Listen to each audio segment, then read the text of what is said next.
Yes, yes, yeah. You are tuned in to Offering Something.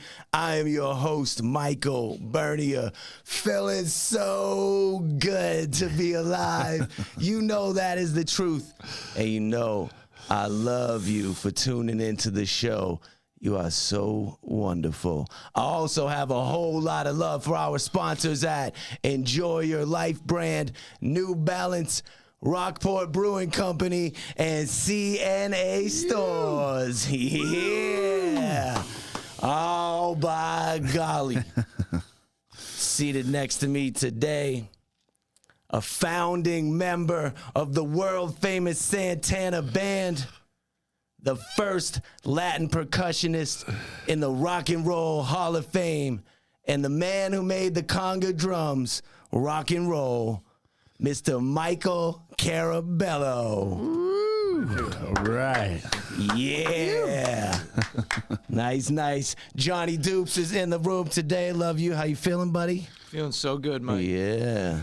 Phall Roots looking fantastic. How you doing? Michael, I am doing great, man. It's nice to see you. Great to be seen. On the switcher over there, Burger Snaps.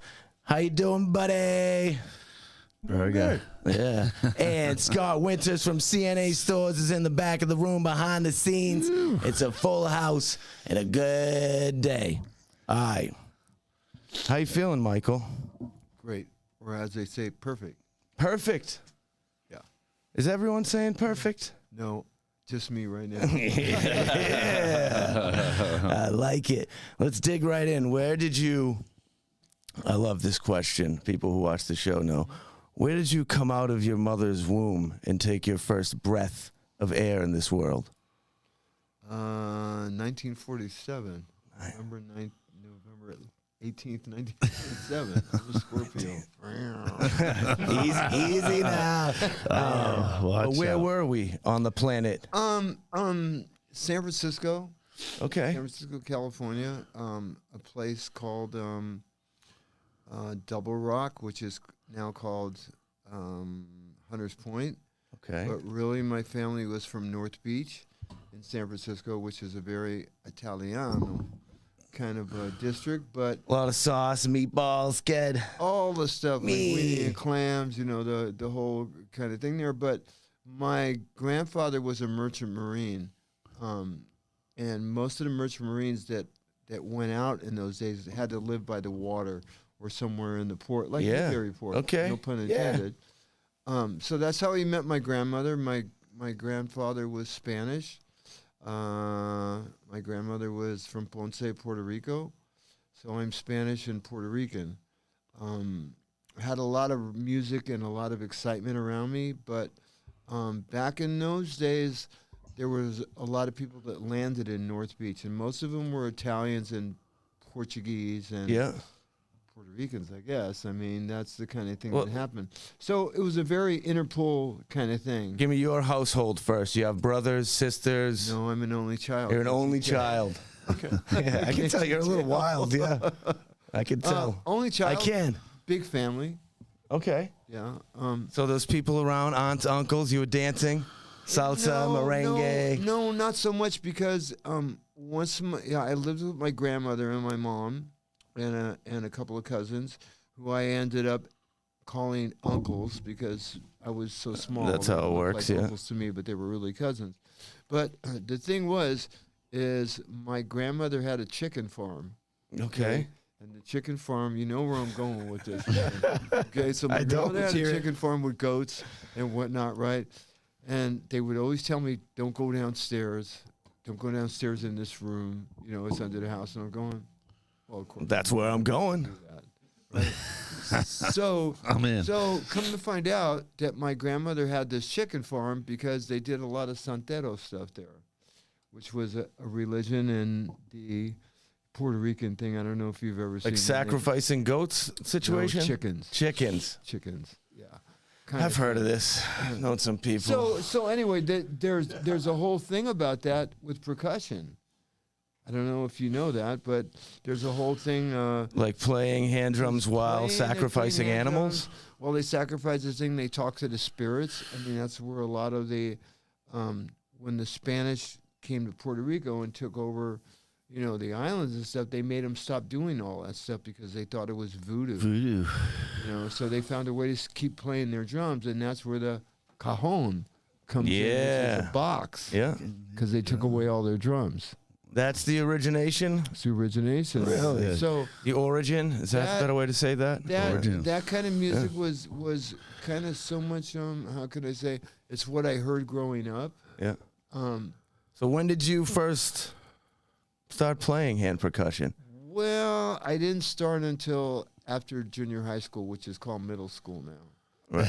And a friend of mine was playing one day. But, I was raised around a lot of 50s music. Neil Sedaka,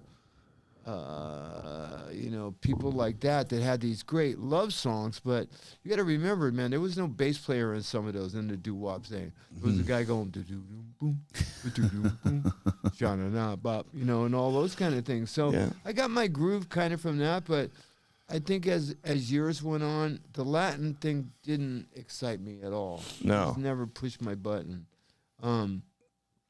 But the doo-wop thing in the 50s, because of that, for some reason, there was a conga drum in there every once in a while somewhere. Yeah, exactly. Doo-doo, right, kind of thing. So, I mean, even from Little Anthony and Imperials, I mean, Smokey Robinson, Dion and the Belmonts, I mean, there was all this great stuff that there wasn't a bass player, man. It was mostly vocals. Yeah. So I grew up around that. Accurate. And at the same time, the whole rhythm thing kind of took me. And like I said, I wasn't into Latin music. For some reason, I happened to be at the right place at the right time to evolve myself into doing that my way. Yeah. Yeah. So I don't come. There was no schooling. I don't come from a folklorico conga player, man, of, all this, the Los Mañaquitos and Tata Guini. These are all like master drummers, man. Yeah. Even Armando Peraza, man, kind of thing. There's a way of playing that, and there's a way of just keeping the rhythm. Right. Rhythm keeper, man. You know what I mean? It's just like, man, this is all I'm going to do. Don't look for me for solos, dude. That ain't going to happen. Unless I have the right element next to me that I could open up, because I don't read very little counting because it comes from inside. Yeah. But with that, and trying to make this a little shorter, I got my gig back with Santana when the conga player Marcos Malone got in trouble. So we're in San Francisco at this time? San Francisco. We're still in San Francisco. Okay. But, When? I don't remember the years. You don't remember? But anyway, I got my gig back with Santana or whatever, right? Yeah. So along with that, I brought Chipito, who was the timbale player. And nobody even knew what timbales were. That's so right. I kind of brought a sense of a rhythm section together to a blues band. So, two things cool. here. One, when did you first meet Santana? Like, how did that come to be? I met him in high school. Paint me the picture. I met him in high school through a friend of mine. Yeah. And what happened there? How did you first start playing music together? We kind of met, and she said, well, this guy plays a conga drum, not conga drum, just a conga drum. And Carlos was playing blues back then. He was a rhythm guitar player. He wasn't a solo guitar player yet. Right. So anyway, we met, and that went off the charts, and I went with a friend of mine, and I remember this day till the day I die. A friend of mine went to somebody's house to score some pot. Yeah. Okay. And I went like, oh, Typical. cool, right? So This isn't the and he beat just passed generation away. now. His name is Rich Velasquez. Anyway, he just passed away. So we went up there, and I'm up there with another guy that became our manager named Stan Markham and Ron Estrada. So we go up there, and there's a band. I can't remember their name right now, but there was a band up there playing, and all of a sudden, Carlos walks in. And they start playing, and they're auditioning him. Yeah. Okay? And I look at my friend, and I went, excuse my language, but not really. Holy fuck, I just blew it. And my friend goes, what are you talking about, man? He said, he plays with my friends. I went, shut up, man. He plays on Thursday night with friends of mine that are Mexican, and, I'll see if we can, make you sit in. Ooh, So inside anyway, he angle. didn't pass the audition because that wasn't his kind of thing. So we got together. I asked him, could I bring my conga drum down? Long story short, he let me bring my conga drum down, and I sat in with him and another drummer and a bass player. There wasn't a keyboard player yet there or anything. And one night, Carlos asked me out of nowhere, and this is meeting him from high school. Yeah. Says, man, we're going to go check out this keyboard player at the Longshoremen's Hall in San Francisco. And we're smoking pot or whatever, like get down there and stuff, and it's a battle of the bands kind of thing. So here comes this band, and they're called William Penn and his pals, which was a takeoff on Paul Revere and the Raiders. Yeah. And Greg Raleigh was the keyboard player, right? And he looked at me and he said, what do you think? I said, and I really didn't know, right, because he was playing a Farfisa. And I said, long as we don't have to wear those uniforms. You know what I mean? So we invited him to the band, and he kind of brought another element with the B3 because he was in the Jimmy Smith. Yeah, playing the Hammond, yeah. Basically, Carlos was a rhythm guitar player at that time, kind of thing. But I had heard something else from the transition, from staying up late at night listening to a radio station called K-Jazz that was on from 1 o'clock in the morning till 7. Yep. And I'm supposed to be sleeping because I got to go to school the next day. Right? So I heard all sleep these for Mikey. groups, man. And one of them happened to be Gabor Szabo. Yep. And I thought to myself, man, this is really different, man, kind of thing. And for some reason, when Carlos started playing, and I know he was a rhythm guitar player, I was going, there's something else, man. There's something else going on there. What is it, man? He sounded to me like Gabor Szabo, or he can do that. Oh, you saw it. I heard it. You heard it. I heard it. Pardon me. We all hear differently, man. If you don't hear something, it means you don't hear it the same way I hear it. It's not a sin, kind of thing. So anyway, with that, here I bring in Chipito in the band, and the drummer that they had to be dismissed. Yeah, that's quite a story there. He didn't know how to play with a percussion section. He wasn't leaving any space for you. Mm-hmm. Yeah, and there's a lot of holes, as you see, yes, in the early Santana stuff. And all those holes are meant, and all those spaces are meant not to fucking play in. And it'll just come out. So Carlos becomes this not just this, rhythm guitar player, he becomes taking charge because Greg is teaching him how to stay here this many bars and how to do this and that. But he had this beautiful tone and flavor of doing something. So my first thought was like, he's got to hear Gabor Szabo. He's got to hear this. He's got to hear this. Yeah. So a friend of his and mine, we brought him the album, and we were telling him, man, you're just gonna mind blown, die after hearing this guy, whatever, kind of thing. So he heard it, man, and I guess he heard himself, and we kind of evolved that sound into the Santana Blues Band. So basically, I think, and to this day, I think there was 2 bands in Santana. There was the Greg Raleigh, Carlos Santana, Michael Shreve's band. Yep. Then there was the David Brown, Chipito, and Michael Carabello band. Which is clearly a different thing. The rhythm section. Yeah. But if you don't try to mix those and cause chaos and a lot of disrupt the traditional like that, process, you ain't gonna get the fire, man. Yeah. What is the songwriting process for this band at that time? At that time, we were a jam band. It's like the San Francisco sound? No, because then you have, the Jefferson Airplane and, Quicksilver and, which were great bands. Yeah. And the Grateful Dead. That's now you're talking my language, Michael. Who I played with also. So sick.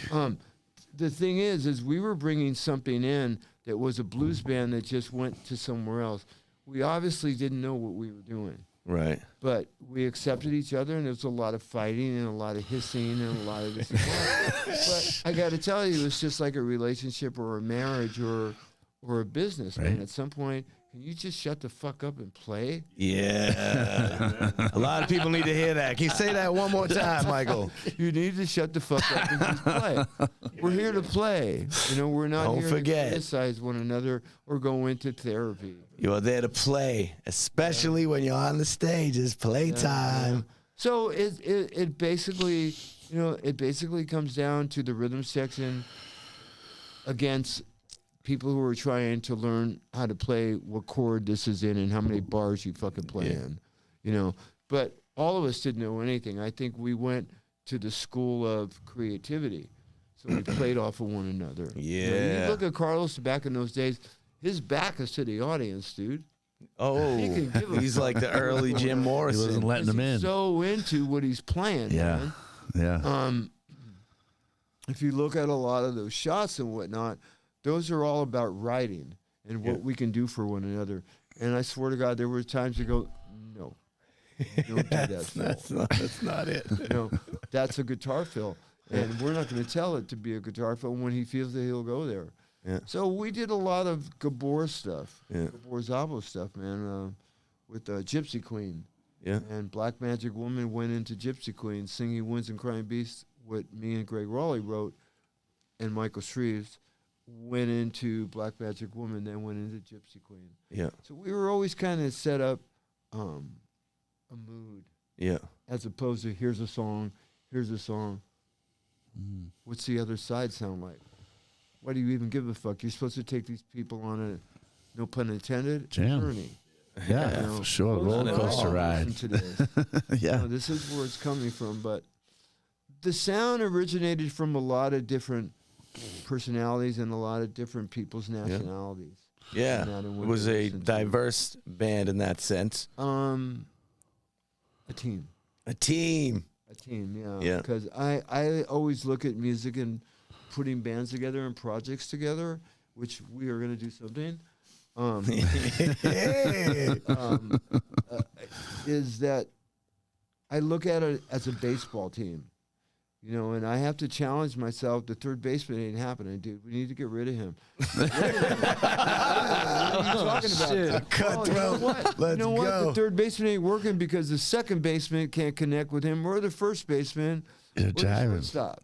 So what does that mean? It means you get somebody that's really, really good, and it's going to be a challenge because they're better than you.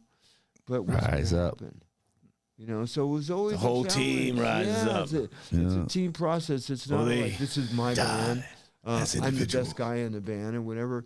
A lot of credit has to go to Chipito. I have to tell you that for being such an extraordinary musician. Chipito. Not only did he play timbales, he played horn, he played bass, he played guitar, he played keyboards, he did all of that. Did all of it. Back there. And if you look at the videos, it was always him, to go to the next change. Oh. No. You don't know where we're at. He's You like, know, he so- knows the structure. We don't even know there is a structure. Yeah, it's just a whistle. I've been there before. Yeah, so I more or less, Where are we? more or less brought him into the band because I wanted to sound like Gabor Szabo's rhythm section, which was Chico Hamilton, Willie Bobo, Victor Pantoja, my idol, which was the conga player. Yeah. So I was able to do that somehow without showing a plan or telling anybody. Yeah, but I've heard Carlos publicly state, like on stage many times, like give you credit for opening up his realm. So he's not in his words, a one-trick pony because Right. Michael Carabello over here introduced me to this whole other world Right. of music. Right. And yeah, so Thank you so much for recognizing that. It's a very true part of the band. But, at the same time, and you've said this when we talked today, it's about teamwork, man. It's not about anything else. And, Are you self-taught? pardon me? Are you self-taught? Yeah. You are? Yeah. Cool. And it's a funny story because I've taken some lessons and it just didn't work. And watch this, like I told you, I didn't hear it. My hands didn't hear it. Okay, Yeah. so I'm an ambidextrous. I'm not left-handed or right-handed. I write left-handed, but when I'm hearing something, I'm hearing it from this way and this head. So it doesn't matter if I go boom, boom, pop. I can do this. Kind of thing. So Yeah. you kind of like walk yourself through it. But how could I say, when you're working with other musicians that have a gift, as you know, as a musician, yeah. you want to be in a place where you can feed off of one another. Yeah. Yeah. As a 100% team. Yes, connected, head up. connect, you know. Yeah. I mean, dude, I was like a baseball addict. And I tell you, and I played baseball up until I was 40 years old. Yep. Okay. What's your position on the diamond? Shortstop. Oh, he's holding it down. But man, here I'm playing with guys that I grew up with that are from North Beach, from the Joe DiMaggio playground that lived in North Beach and whatever, that were great players in high school, right? So we got together on a 40-year-old league, right? And you're going to love this, okay? I'm ready to love it. Okay, well, watch this. So you know how some people will, they'll go like this and make a double play, throw it to the second baseman, the second baseman will throw it to the first. So my friend, okay, asshole completely, right? Throws it to the third baseman. The third baseman throws it to the second baseman. The second baseman throws it to the first baseman and still makes the double play. No way. Rubbing it in. Because he's playing like this. He's playing like 10 feet from the plate. Yeah. If not that. It's just, come on, man, bring it to me. So I put music teams like that together. It's like, come on, man. Let me see what you got. Yeah. Let me see what you got. All right, let's dig into some of these stories about individuals that you've performed with or recorded with over the years. Yeah. Because the list is epic. It's icons. First, what's the connection to Jimi Hendrix? What happened there? No way. Jimi Hendrix and I became friends from some of the girls that hung out with him. Back then, they used to call them groupies. Yeah. Story's twice as good. All right. Yeah, but at the same time, I got to tell you, some of these girls worked at the Playboy Club. Oh, yeah. Back then, they were great models and whatnot. And, I guess it comes with the environment back then. They were hanging out with Led Zeppelin and the Stones and everybody else, kind of thing. But when you came to New York, if somebody was interested and wanted to spy on you, they would send the chicks out there for you. Yeah. And, of course, they got all the information. So Miles was good at that. Miles Davis. So roll into Miles Davis. You ended up actually recording an album with him? We did a thing when I was hanging out with Jimmy. Jimmy was more or less kind of discouraged with his career at that point. And he was telling me, he says, how do you guys get away with playing new stuff and the audience doesn't do anything? They don't get mad. He says, every time if I'm playing something and I want to play something new, they want to hear Purple Haze. Yeah. They want to play. And he says, I am so sick of doing that. He said, I can't move forward. Yeah. Yeah. So he really liked us for that reason. But the stuff that we did before we put it out was, before we put it out, we would play at a gig and throw a new song here and there. Yeah. So they didn't even know that what we were doing. But we were setting people up for the next album and stuff. Jimmy got to a point where he was just discouraged with commercial what had become of him and being used at that. There's a whole political mafia thing behind it. Oh, I'm sure. And, yeah, and his manager was from the Animals. Yeah, Eric Burden, was it right? No. Chris Chandler. Oh, he was the bass player, right? Yeah. Yeah, right on. And then it goes on to more than that. But getting back to the story, so at the time we had done a gig at Fillmore East, and it's been up all frickin' night. And What are you doing up all night? Oh, well, what do you think? In your words, what is happening? Coca-Cola. So anyway, I hope not, because that would have long-term effects. So at 5 o'clock in the morning, one of our roadies picks us. He knocks on the thing. He said, "Hey, man, Jimmy wants you guys to come in and record it." I haven't slept. He said, fuck that. It doesn't matter. Get in the cab. We go down, and we go in the studio, and it's me and Chipito, and we play on some tracks that Buddy Miles is playing drums on. Yeah. I can't think of his name. The bass player, not Noel Redding. Billy Cox. Billy Cox. Right? So here's an album that they're getting ready to do with Miles Davis. This was a whole group coming together. So those tracks never came out. Never came out. Do you have them anyway? Do you have access to them? Do you have these tracks? No, man, they've disappeared. They're in a book they talk about, but this guy, Alan Douglas, took them with him. And Alan Douglas was one of the engineers. With Alan's Eddie got the Kramer. goods. With Eddie Kramer, who was Jimmy's engineer guy. Yeah.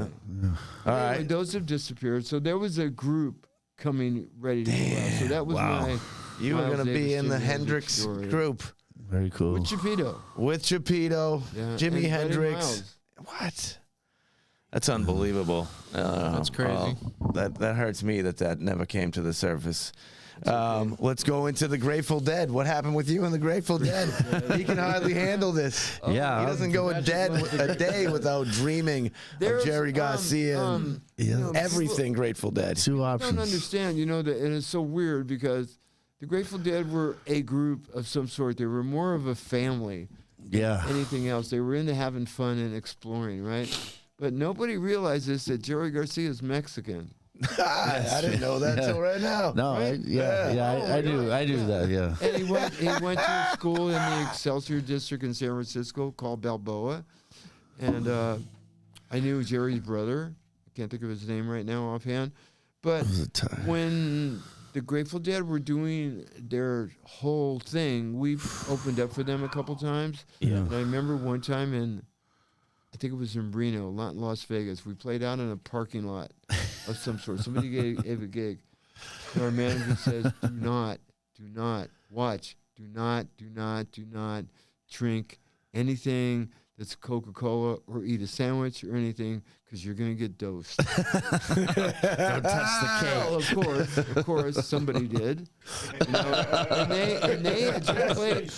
Dosed. They had just played the Playboy Mansion. I think it was a month before that or something. Late night. They dosed the whole. They dosed the whole party, right? No, the whole film crew. Not even the people at the whole film crew. So they didn't know what they were doing. So that's fucked. We go back a long ways, and then they started doing gigs out at San Francisco, out at the beach where all the surfers hung out at. Yeah. I can't think of the name, but we put not the whole Santana band, but some of the Santana band, and we did about maybe 7 gigs. Right on. Place, and it's on YouTube. Check that out. Michael, so have you sat down and had conversations with Jerry Garcia? All we used to say is just hi. Yeah. Kind of thing. Jerry was very how could I say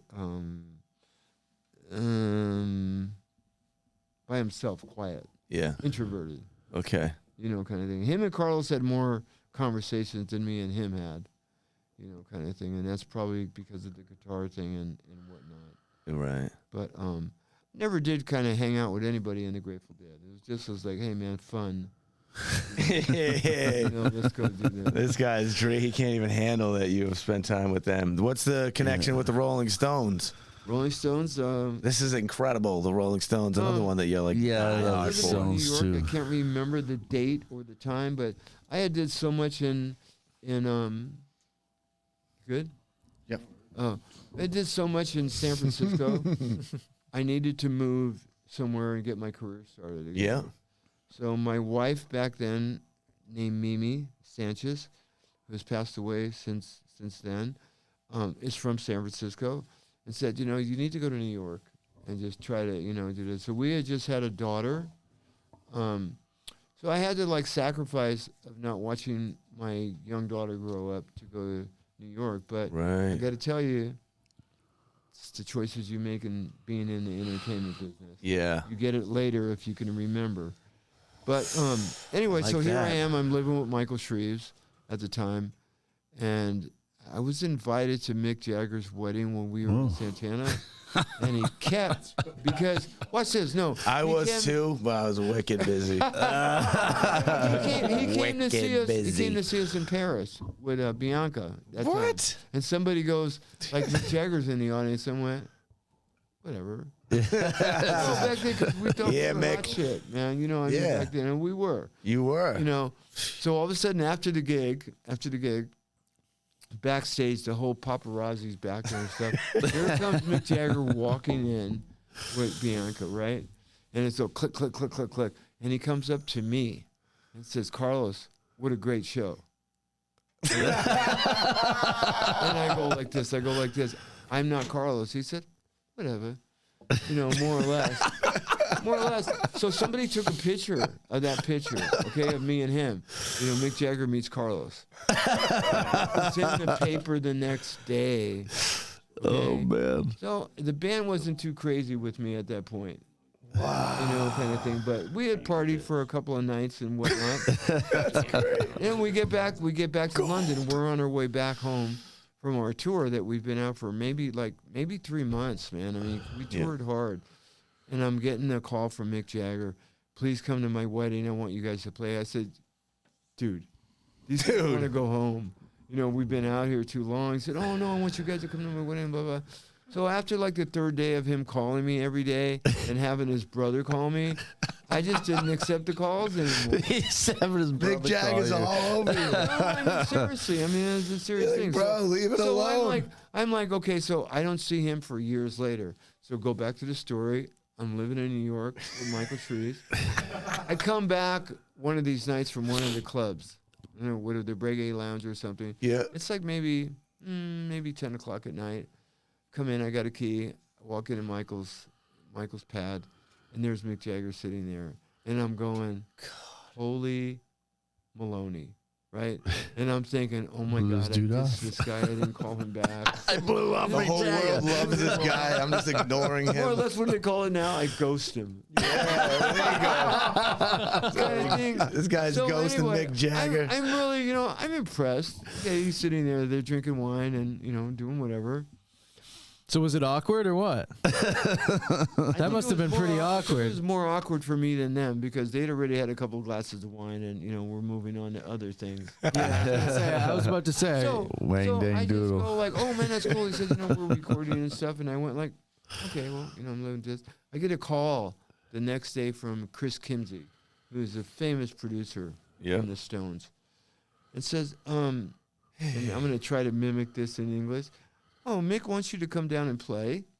And I'm going to myself, I'd love to go like, I don't have time. But of course I'll come down. I had to pack all 6 of my drums, walk halfway across Manhattan on the west side with my Sorry, drums. Mick. Guys over here bodying Mick Jagger. What is happening here?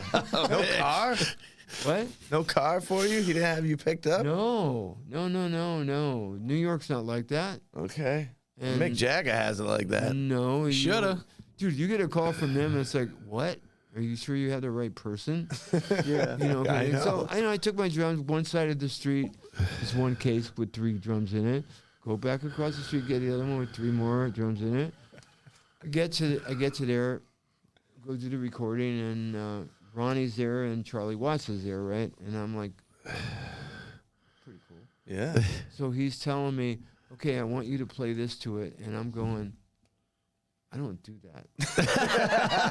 I don't, man. I mean, if you're Love calling the idea. me, you're calling Wrong me, you're guy. calling for me because you like the way I play. Yeah, don't go telling me how to Not from play now. Santana. You like the way I play, hopefully. Yeah.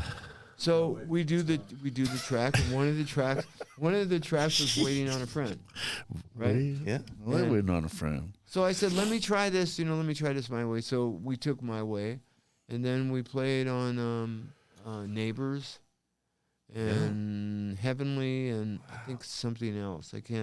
Start Me Up. I put a cowbell on that and hand claps. Oh, Let's So get that was my story Start with Me Up. them, and I was very impressed. And then I hung out with them for about 2 months, and that got a little bit hard. That leads me to this question. Are you exceptional at the hand clap? Like, how did you get the hand clap roll? Just because you're the there was percussion nobody guy? else there. Okay, all right. Yeah. Now, Yeah. it blows my mind, Michael, that you have some connection to the human being that is Stevie Wonder. wow. Wow. Craigie. What is it?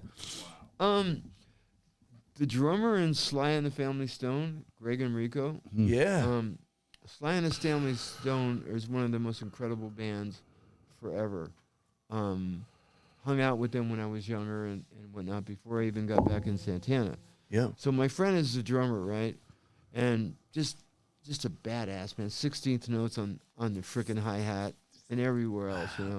Yeah. So Sly asked me a couple of times. He said, "Man, could you come play congas on this?" So I played congas on a few things. They didn't get to the record. Damn, right? Just rolling with Sly. But there was a time when Sly and them weren't doing too well on the road. Sly wouldn't show up for gigs or whatever the deal is. Yeah, So yeah. all of a sudden, Greg's at home in California in the Bay Area, and he said, "Man, you're not going to believe this. Stevie Wonder's coming to my house to hang out for 2 weeks." And I'm going, "I'm there." Yeah, you're like, so am I, Don't even actually. invite me, man. I'm there, right? So I get there, and I can't believe that Stevie Wonder was just getting ready to do Sunshine of Your Love and that whole thing with bump, bump, bump, bump, bump, bump, whatever that song was, right? But we were, like, taping stuff in Greg's on a freaking cassette. While he Just was push and writing record all and this play. stuff, man. Yeah. And I just so happened to be there. I have the reel-to-reels. I mean, from this day of those songs before they went Was to that mass. Boogie on Reggae Woman in there? No, but there's another one. I can't think of what it was. If I heard it, That would be the If I heard it, I craziest shit would to know. listen to. but you know, Stevie played all the instruments, dude. Wow. It was like, you know, once he went into the studio, he would use other guys or whatever. Yeah. But this is about the time he was with, what is her name, Sarita or Soretta, when they had the daughter. No, that was his wife. Yeah. His daughter named Aisha. Yeah. Lovely Aisha, whatever that song is. But that was the time of that. Yeah. You know, kind of thing. So that's my connection. Yeah, that's incredible. I got others here, but you got some questions up your tattooed sleeve there? Yeah, so Johnny boy? So you pretty much already said that your favorite sport was baseball, right? Were there any other sports that you were interested in when you were growing up? Basketball, Yeah. but that's about it. I think baseball and basketball gave me a sense of not growing up with a dad. Yeah. Did you end up going to college? No. Doing the college I'm thing? going No. like, No. He was on tour. no, but wait a minute. Yeah, I went to street college. Let's put it that way. Yeah. Okay. You know, and I went to art college Okay. because I hung out with beatniks when I was like 15. And learned, All right, In man. the and streets, learned how to baby. Kerouac. and smoke pot. Yeah. So that's about. He's my on the road. schooling. I just went as far as high school and then I quit. Yeah. Did you say in there that you grew up with no dad? Pardon me? You say that you grew up with no father? Yeah. And how did that impact your life in 6 sentences? Good question, man. I've Yeah. never been asked that, but I think Because I I'm could sure. answer it at this age. I found my own brothers and sisters and my own fathers, meaning I found my own heroes to teach me what I had to learn and ask Very questions. cool. So you feel you overcame, but did it replace there being that type of figure in your day-to-day life in your household? 99% Like, do you feel like it did? It did. Oh, yeah. Only for the reason that I got to meet my father later on in life, and my father was a very good-looking man and played the woman thing. And all that. He was only married like 5 times. Only 5. You know, kind of thing. And, you know, I have like 5 stepsisters and Oh, kind of thing. gosh. But I'm the only boy from that, and it's so amazing because. You're very similar to him. Pardon me? You're very similar to him? I don't know. I don't look at things like that. We don't own things that we capture and we look in the mirror about. Okay. You know, it's the same thing with playing an instrument. That's not mine. I learned that from something. Let me ask the question differently. When you met your father, were you like, wow, we share in a lot of things here? No. Okay. That's what I'm Not at asking all. you. It's very None strange. at all. It is very strange because there's no connection there of love or anything else. And there's so many years that have went by Yeah. that what's the connection here? Oh, you're my father? Okay. You know, Yeah. Yeah. So, I got you. my mother more or less raised me. You know, it had to be mother and father, and then my stepdad also raised me, who happened to be Yeah. my father. Is that a skull ring on your finger there? Yep. What's that about? Keith Richards, dude. Keith Richards, dude. He give you that ring? No, I got one made like it.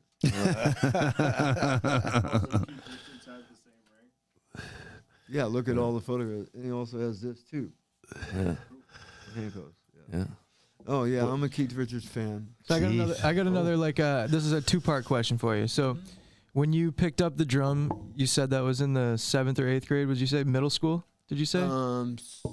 Probably the 8th grade. Was that the drum kit, or was that just a Drum kit? It was. And at that point, was that the first like musical instrument that you were trying to learn how to play? Yeah.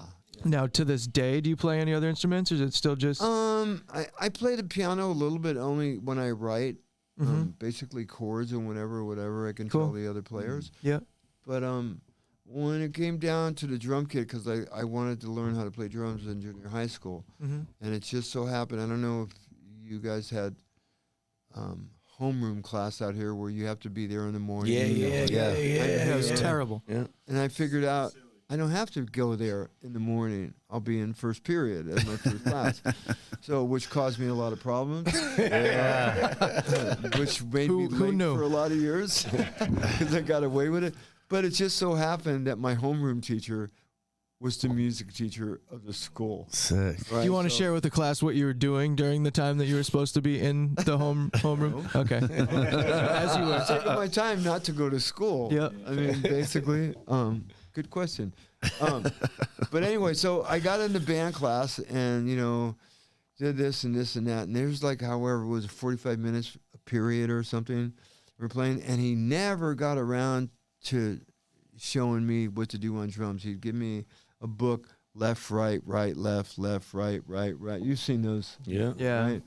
Robot. So, man, so I just kind of figured it out. All of a sudden I went like, oh my God, you're giving me homework, but you never asked me what I'm doing or whatever. But he was always on the horn section, which gives me to this day, I hate fucking horns. Okay, all except for like a Miles Davis or China. Miles Davis gets the pass. But, he gets a pass. Miles. But anyway, it's so funny. So I was in the school band for like one gig, right? And I got to play the cymbals, and the timpanis, and whatever. And I went, "This is it." This is it. So I got kicked out of his class. Okay, no big deal. And here's how I got kicked out of his class. So he's teaching the trumpets and whatnot.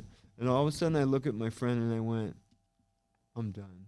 At that point, you already hated horns then? Huh? You already hated horns then?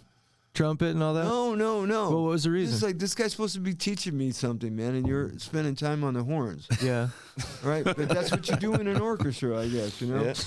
So all of a sudden, I just went off on a drum. And he goes, what are you doing? I said, well, you're not going to teach me how to do that. I got kicked out of his class. Years later, I'm walking down the street in San Francisco, and here's Mr. Anchor. Oh, what up, Michael, Anchor? oh my God, you've done so much for, oh my God, you're so famous now and you're so this and that.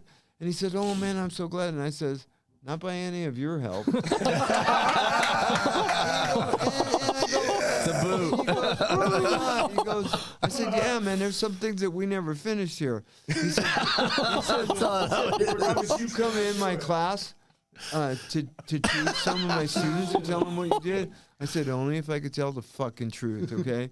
And he goes, well, what is that? I said, that you didn't teach me anything. But you taught me how to persevere, right? And most of the stuff would come. Hold on, what was his name again? Mr. Anchor. So you're bodying Mick Jagger, you're bodying Mr. Anchor. Yeah. Is there anybody else on this list? There's a whole bunch of them. Oh, it's great. It's for days, man. Shit. But anyway, it's all inspiration. Yeah. Wait, did you go teach that class? What? Did you go and teach in his classroom? No. Okay, I went to his class and told his students what I thought about him. And I think the bottom line was it's to learn, if you don't have the right teacher and it doesn't feel right, is to don't make it stop you from persevering. Nice. Yeah, keep finding somebody going. that you get along with, that you hear. Yeah. Because we don't all hear the same. Yeah. No. I like that. Well put. What do you got inside of you here? Well, I was kicked out of third grade music class too. So in every other class, yeah. yeah, I just drew too much attention. You know what I mean? But we're showmen, right? I thought your whole starting out with the jam scene, which is is my scene. So I'm heavily into the jam scene. So once you said that, I was pretty stoked on that. You know, you're at the beginning of the jam scene era. I mean, we're talking like the 60s and coming from San Francisco. But I want to fast forward. We're going to go back, but 1996, you're in Atlanta for Halloween. So I'm driving down the road and I hear a Fish recording from Halloween 1996, and they're doing Talking Heads Remaining Light. But you're in the band. You're sitting in that night in 96. It said Michael Carabello. Oh. It's like the most epic Fish shows ever. Where, in Atlanta? Well, I thought it was in Atlanta. It was. It was Halloween. Fish? No, but I know those guys. Oh, well, it said Michael Carabello was on. I swear to God, it said Michael Carabello of Santana. You didn't play with those guys. With Fish? Yeah. I sat in with them in Marin County. Okay, well, that was California. All right, that wasn't Halloween though. Oh. There's also, that's so funny, man. Not to interrupt you. There's a Michael Carabello impersonator. Oh. Yeah. Come on. Maybe that's who it is. Can you imagine being that big? You have people that impersonate who you are. Does he look like you? You're gonna love this. Man. Let me love it. I got a moment. You got a moment. He probably has an Instagram. So watch this. There's this guy that was going around, and Miles Davis told me this. There's a guy that's going around that's saying he's you. Wow. Miles went up to him and says, "Really?" He said, "I'm not. You're not Michael Carabello. I know who Michael Carabello is, right?" So it comes out this guy ended up recording with John Lennon. No. No, he didn't. Under your name. Dude. Under your name. Under my name. Playing the same fucking instrument. Checks? No and way. Somebody called me and said, there's this guy going around New York saying he's you. Wow. And I swear, man, was his name like Michael Carabella? Yep. Listen to me. So there's No. it's an impersonator. Oh, that's crazy. Yeah. Wow. And he played with John Lennon. Dude, your impersonator recorded with John Lennon under your name. Do you imagine that? He banked cake off your name. This story, dude. And Miles Davis tells you that. Did you actually get credits on the song? Like you getting no royalties there? Oh, that's crazy. John Lennon had a couple of different bands when he lived. Yeah. Mostly jam bands. Yeah. Whatever. But this That's guy cool. The jam. We're in the jam. Saying that. Wow. And it wasn't the first time I heard it. I heard it from a few people. I wanted to meet him so bad. Yeah. It's Ryan, 50. you got a few questions? Pardon me? Yeah. Yeah. Cool. So there's like 50 other people that I am very excited that you've spent time with, but I'd like to hear how it is that your life crossed paths with Eric Clapton. Crossroads. Back in the day when we were doing, I guess we were doing Abraxas or the third album in Santana. There was a recording studio in San Francisco called Wally Hyder's. And it was one of the best, one of the good studios in San Francisco. We were recording at the same time. Crosby, Stills, and Nash were recording there, and the Jefferson Airplane. Sweet. So you took like Paul. I can't think of his last name. This is embarrassing. It's okay to be embarrassed. It's a unique emotion. It doesn't happen often enough. When it does, it's anyway, the what guitar player in the Jefferson Airplane. And The David Yoma Crosby Kokinen? was there, and Neil Young was there, and later on, Eric Clapton came in. But Eric Clapton had just played in Oakland with Derek and the Dominoes, and somehow Neil Sean ended up at that gig. Okay, and Eric had asked, so I've heard, for Neil to join the band, and Neil said, "Sorry, I just took a gig with Santana." Wow. Right.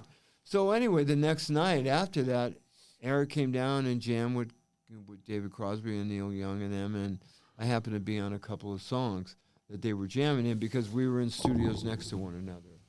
So, Sweet. Wow. I still have the recording. Yeah, That's man. wonderful. Nice. But that's what we did back then. It's not like anything that's changed now. Yeah. People record in their house, but if you were in a studio back then, there was a couple of other bands in there, and that's how the whole wrecking Just hanging out. Yeah. thing was about. Yeah. You know who they are. Yeah, bro.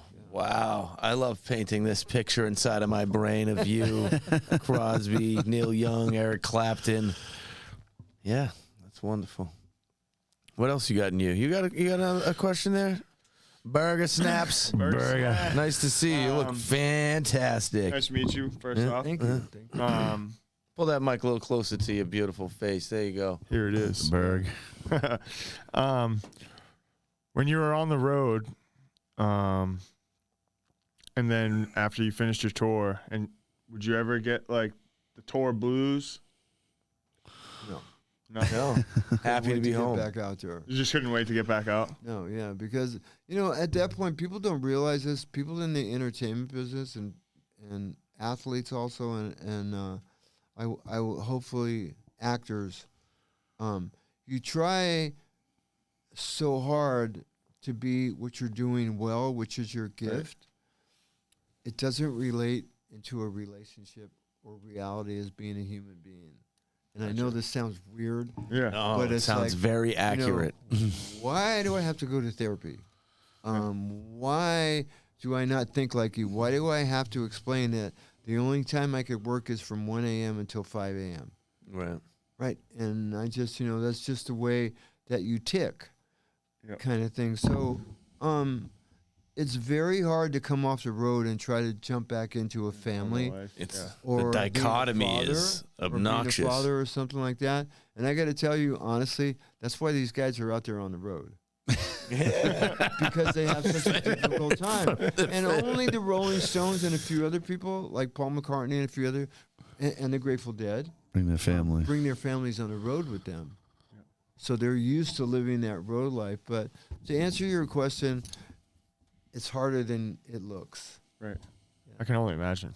So it's hard, more so when you get home. You're like, I got to get out of here. I'm this road animal. Well, you just don't know how to relate to it. Yeah. It takes you. What is this? I remember going to Kuala Lumpur, and it took us 2 days to get there. You lose time and whatever. And got there, we did a gig.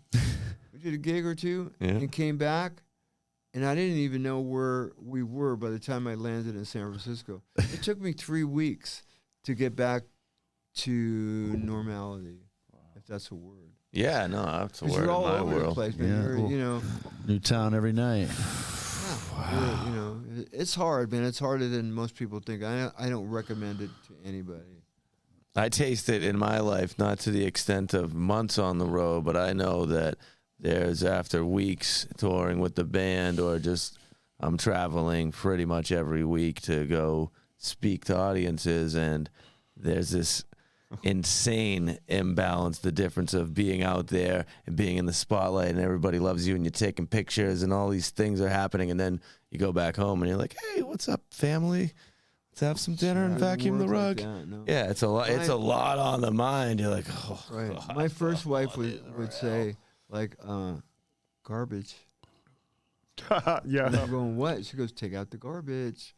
Kind of thing. So you just have to. You got to go back into that life, man. And, Isn't that room service? And you really don't know how to do it. You really don't know how to do it for 3 weeks, and then, oh God, man, I'm leaving tomorrow. Can't wait, kind of thing. But you're like, yep, I'm out. It's hard to relate, man. It's really hard to relate, and there's some people that could do it, and there's some that can't. You sign up for that, man. Yep. And you don't really realize it till later. A couple things we need to touch on here. First, no way. Yes. Who's your manager? Oh, thank you so much. Rita Gentry. And hi, Rita. Hi, Rita. Rita Gentry was Bill Graham's right hand. Bill Graham. Grab that book off the floor there. Get that book off the floor and show that. And hand that over to Johnny. Yeah. Rita Gentry worked for BGP. Okay, and one of the things, people don't realize, a lot of people say, oh, Bill Graham was just such a... Yeah. You're good. That guy. Good? Yeah. I got a picture of Bill Graham right in my living room. It's Bill Graham, Jerry, and Bobby. They're walking up stage at Shoreline or something like that. Wow. But it's Ready? right in my living room. Yeah, no, we're good. So anyway, Rita is my manager. Rita used to work for Bill Graham, BGP. his right hand, one of the right hand women. She managed Carlos for some years. Also, managed Commander Cody, I think, and a few other people.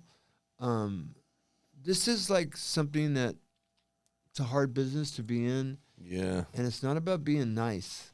You know, because you can be as nice as you want. You can be as nice as you want. Gotta get that cash. I mean, you can be as nice as you want, even as a football player, man. But when you go out there to kill somebody. Yeah. Yeah. You know, because you're gonna lose your job if you don't. Right. Exactly. So, Rita stopped working for Carlos, and we were getting ready to do Santana 4 that came out, and Rita got laid off, and they got somebody else in her part. I figured, you know what? I like her, man. I think I want her for my manager, man. It's like right the fact. We come to find out that I used to hang out with her cousins in high school. Oh boy. No way, man. You can't share those stories. Yeah, but anyway, she's come out with this book, and it's called Bill Graham's on the cover, and it says "Before I Forget," and it's everybody that worked for Bill Graham in that. Oh yeah, It's and there's called- endless quotes it in says, there. What was your Bill I Graham? gotta read that book. Yeah. So that I whole said I gotta book, read that book. the whole book is filled with stories about people's individual Bill Graham moments, and you have one in there. Yeah, I'm in there. Yeah, It's 2 that is a pages. good one. Sick. Yeah. But anyway, thank cool. you so much for that. She's I have her as she's my manager. Yeah, and Personal a manager, wonderful human. and another fellow named Al Carlos Hernandez, who's my PR guy. Yeah. Who helps me do all this kind of stuff and whatnot. Yeah. And then I spoke with Rita to establish this situation here, and we were just like buddies right away. Yeah. We were Rita. Like It was you all got rainbows and Rita. bunnies. We had a vibe. Thank you, I mean, Rita. she's worked with Bob Dylan and everybody. I mean, it just goes down the line. But and another gentleman, Al Carlos Hernandez, who's my PR guy, and then I just signed with this distribution company named A-Train by a gentleman named Al Evers. Yeah. So getting ready to do Primitive Medicine. So let's look at that Primitive Medicine album here. Johnny, grab this thing here and bring it on up to the camera, the one that's on the table, because I think the package off it. Yeah. Now tell us about this album. It's the new Michael Carabello album. This is a Primitive Medicine Volume 2. There's a Primitive Medicine Volume 1. It would be interesting if you started with Volume 2. I'd be into it. Here we go. Yeah. Okay. So, anyway, there's some songs on here called Soul Sauce, which is Carl Perazzo, timbale player who I've known since he was 8 years old. He plays with Carlos now. And my bass player, Roger Kimball, and my little cousin named Eric Peralta that plays piano. That's really kind of thing. So we just, it's a... What's the vibe of the album? What's the genre first here? Well, is this the one they here's the squeeze you deal. into, Latin rock? No, here's the thing. Here's where you make a mistake. Yeah. Okay, so I just put out... I'm only human, Michael. I just put out a teaser. You know how they put out A teaser, yeah. Whoever they are, they're I putting didn't those things know. out.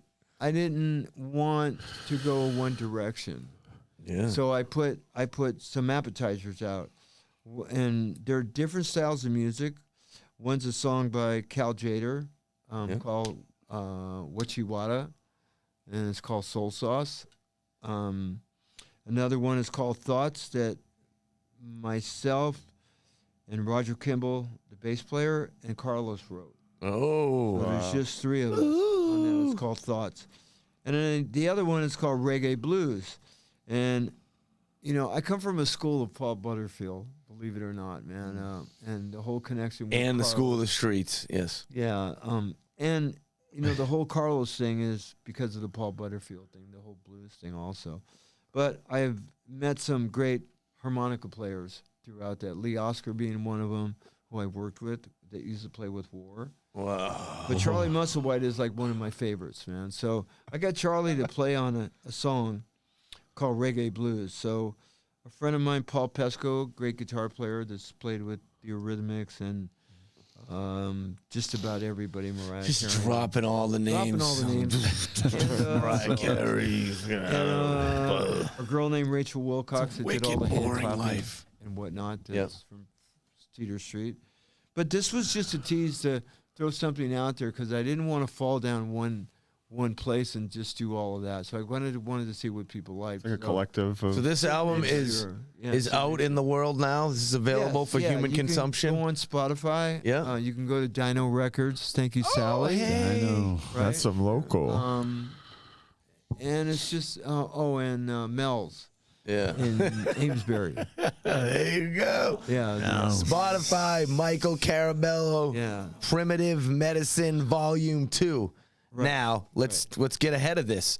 You're amidst recording a third volume for Primitive Medicine. Right. And as I understand, there's this incredibly special guest on there. Is that true? Yeah. Are you going to tell us who that Sean's is? one of them Yeah. from Germany. I Wow. call him Journey. I call him Jeremy. Jeremy Just from because I Journey. can. People love Journey. They can hardly handle themselves when those songs come on. Charlie Musselwhite is on it again. Yep. Paul Pesco's on it again. Roger Kimball's on it again. Can't remember a couple of singers. Big love to those singers. We're not done with it yet. Carl Perazzo's on it again, the timbale player. Oh, yeah. We'll see where it goes, but it'll probably come out probably April of next year. April 2024, Volume 3. But for now, focus on Volume 1 and Volume 2, Spotify, Michael Carabello, Primitive Medicine.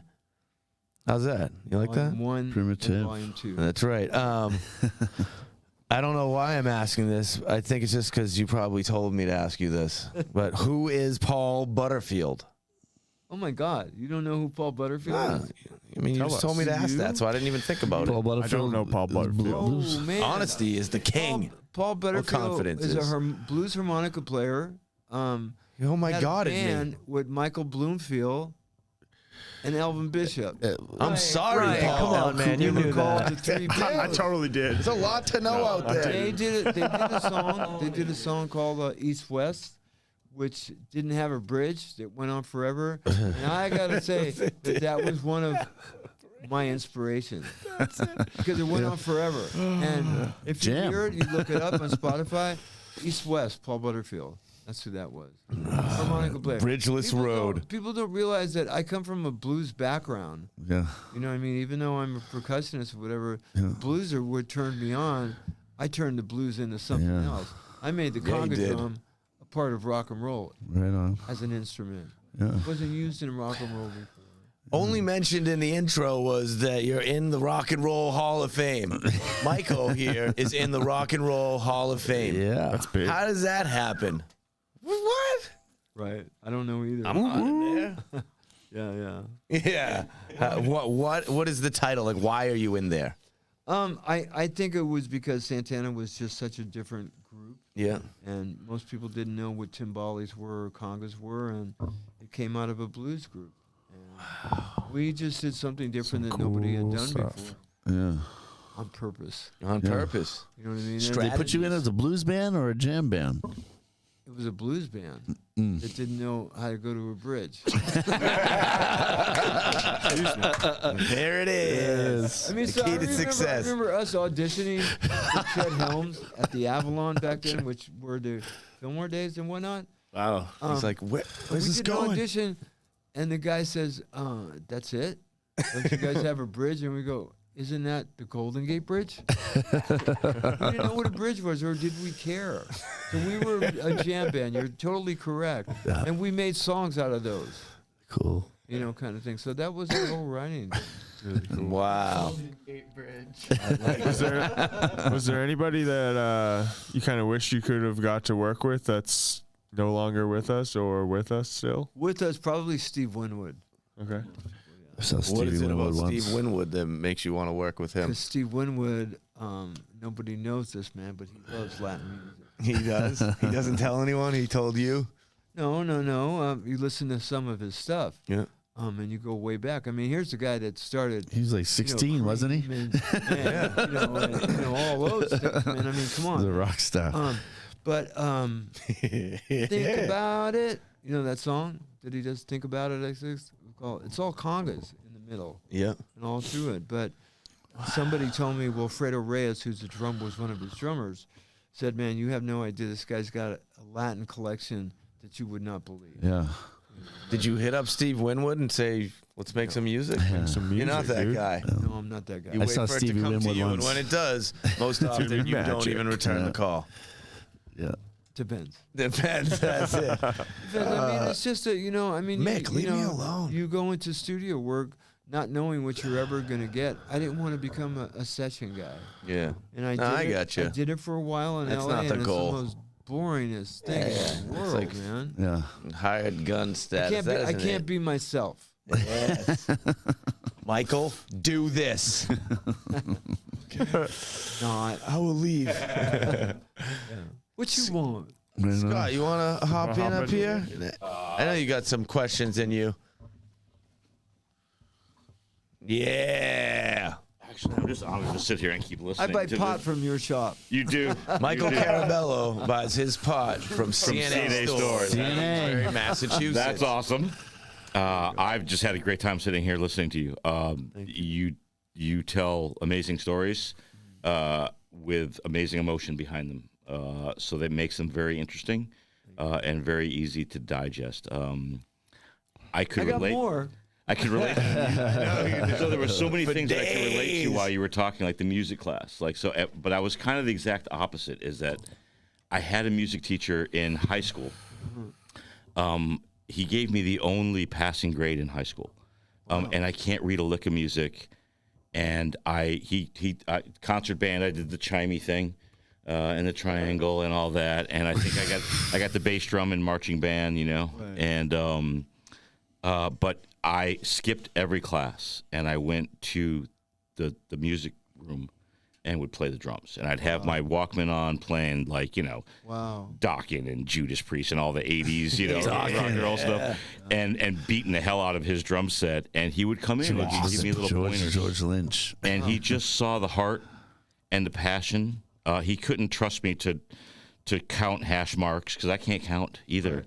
Not formally trained. Not even regular numbers. No. Yeah. Well, ask my crew. They'll tell you my math is right awful. around 4. That's it. I lose it. What's a nickel bag weigh? Is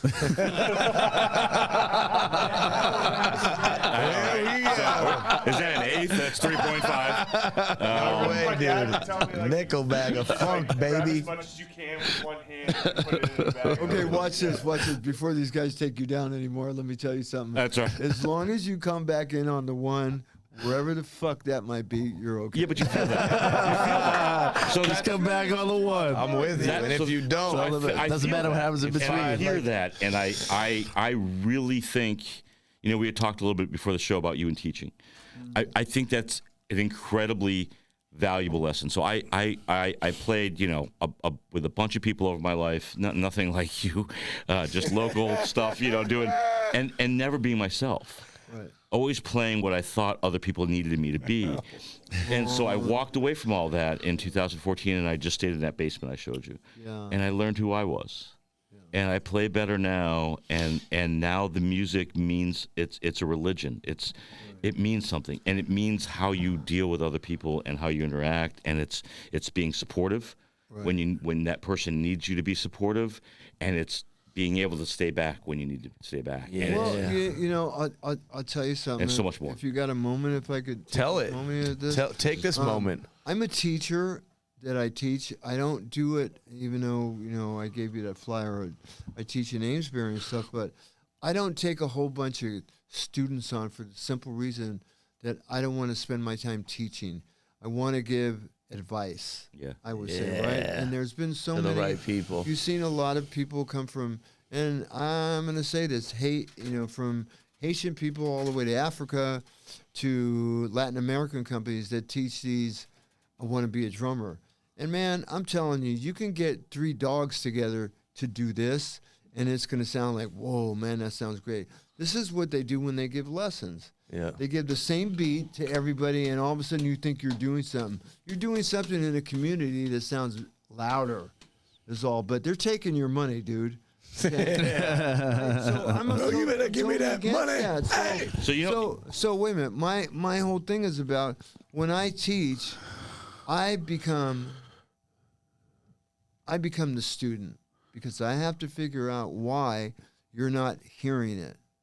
Okay, and I've gotten a lot of things. Well, you know, I'm not brown. I'm not, you know, I don't have the rhythm and stuff. I'm going, dude, man, or girl, can you brush your teeth? Yeah, well, you got rhythm. Can we move on here now? so it basically comes down to, I have to be the therapist to figure out why you're not hearing it. So this is what I do in my lessons. I turn off the light. And I tell my students, close your eyes and just play. Because the first thing all of us here, and aliens and whatnot, the first thing you heard before you came out of the womb was your mom's heartbeat. yeah. That's your clock, man. And you can't tell me why you don't hear that. You see all these deadheads that dance. Where's the one at? Everywhere. You know what I mean? So it's kind of what you want to hear. But if you can do this, you can play. And if you can't do that, I have to know why you're not hearing it that way. So I'm not a babysitter, man. I just want to tell you, man, why you're not hearing it. And I got to tell you, and you women are going to love this, 80% of women get it more before guys get it to play rhythm stuff. And it's just because of Mother Nature.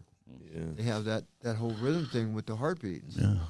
But that's part of the teaching thing. It's very important that, I mean, even these guys that go to Berkeley or Juilliard or whatever, it's like, just learn a little bit, man, because you're going to get to a point where you can't play unless you have this in front of you. How do you play the color red? Well, how do you get along with one another, right? I think that's the bottom line as a musician is that I'm listening. But you can't get too much knowledge how to just play in this key. Don't be all the over time. technical. You know what I mean? It's like that's what it says art. on the thing. Can you make a mistake? It might really go into this composition. Yeah. Oh, I can't do that because it's a mistake. Who said? Yeah. So you I have to a be song that changes rebellious, keys. In the middle of the song, it just changes keys. But it works, like you're saying. Yeah. You know? So I think we've covered everything that you and I discussed today, right?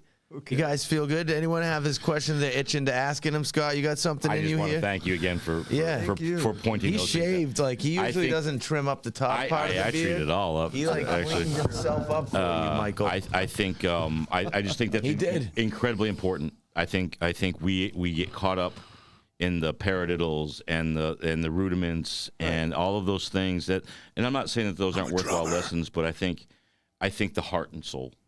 And if you don't learn the heart and soul, you're missing what music is. Okay, well, watch this. Give me one more second. That's why not, man. But wait a minute. I What won't you go any got? further, Let's I hear promise, it. man. I'm ready This to whole watch it, Mikey. This whole technology thing has thrown the gift of creativity Quantize. off, man. And now you are like somebody putting somebody down to drink water like this because you have to use that instrument, right? So myself, for years, I've been using the acoustic instrument and the technology.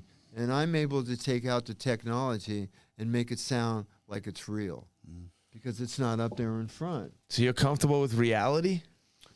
Yeah. And I think that's the difference. The difference is There's a- reality, there's- but these there's this things are just mask like, in between you're now a in the digital percussionist, world. You know that you play a lot of little instruments that make sounds and stuff. That's what technology is. It's not the main instrument. Yeah. These are things that like, oh, let me put a little bit of cha-cha, cha-cha, cha-cha, cha-cha in it. Oh, let me put a little bit of brush strokes in it. And you put all that shit in there so you can hear it. You know, it's not like, oh, that doesn't work here. Fuck you know. It adds a mood like a spice. I'm so or sorry, but that's what it is. I mean, you have to use those things because that's what it is nowadays, you know? Don't try to compete what's already been done because you're like 3 years behind already. Because you're listening to something that was worked on 3 years ago. That's and right. now it's finally out. It's a new album. Yeah, so I try to use players. A lot of people are tired of it already. primitive medicine thing together, use different players to bring something else to the table. Yeah. I challenge myself, man.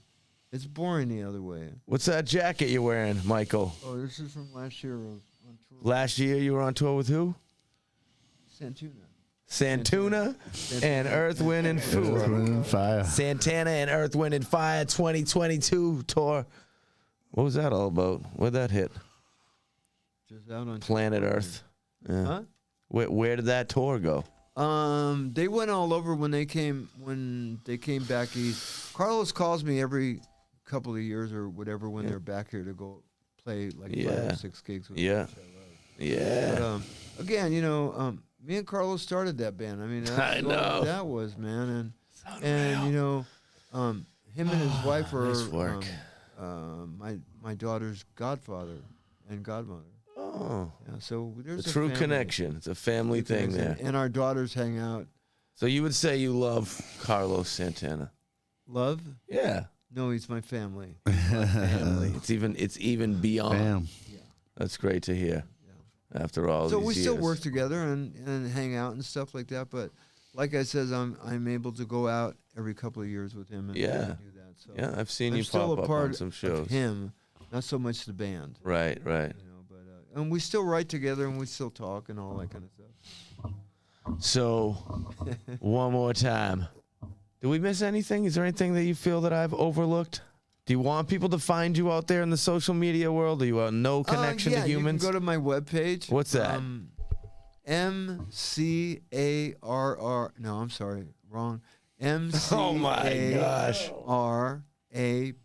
MCARABELLO.com. mcarabello.com. People can spell. Carabello. Yeah. A fair I amount of can, them. but- Give I him know a that you week. can't. Give He him spelled a his own week. name wrong. Give him a week. He's gonna have an Instagram, and it'll be his name with no gimmicks. There it is. Real name, no gimmicks. We'll set it up for you and then hand it off. So I love you for being here. I really appreciate you. I know it takes effort to get out of your house and move your body to this location. No, I'm kind of an introvert. I just is like like I give lessons. I have a studio and whatever, and people recognize me. They recognize me, but I'm so glad it never went further than that. Yeah, It's a hard life to live. it is. It's really a hard life to live. I mean, me and you met before we even did this. Yeah. I don't know how we met, but we learned It that was down at we've the met. cannery. It was at the tannery. It was at the That's what it tannery. was. You were walking around down there or something. Somebody told me who you were. What are you doing walking around? Yeah. Well, I'm glad that this has happened to you. Well, thank you. I like you. Thank you for having me. Yeah. It's been a good time. Do some more. Yeah. Scott Winters from CNA Stores is in the room. We love you, Scott. Thanks for having me. And Scott. we love Fantastic. CNA Stores. CNA. You know that's the truth. Phall Roots is here. We love you. Let's get the rest of switch that to one. Get the rest of the crew over here. Jonny Deups is in the room. The and Deups. Burger Snaps. Get The good and Burger. low. Now stay here. Everybody. Let's see. Johnny's head's cut out of this thing. Johnny Bend down in. low. Bend down low. Yeah, that's Yo. Thanks for watching the show, y'all.